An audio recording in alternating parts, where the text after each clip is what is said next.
This issue regarding the creation of Mawsynram civil subdivision, that is a long pending issue. I have raised this question in the assembly, and I have personally pursued this matter with the Chief Minister's Secretariat. And of course, the government is also of the opinion it is a fit. It is a fit that Mawsynram should be created, should be given a civil supervision, but only the time will tell. But I'm hopeful that this present government will grant this Mawsynram civil supervision.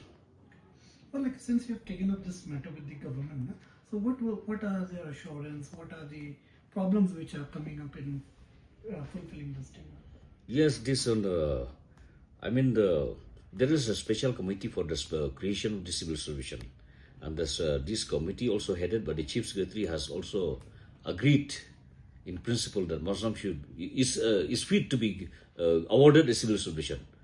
But since it is not only the committee at this committee to be decided, it has to go to a higher level, like the cabinet or to the Chief Minister. So the file is, I think, the file is still with at the Secretariat, which is still pending, and we hope that the government will clear this file to grant us civil supervision Just in the right time. Question, like, are you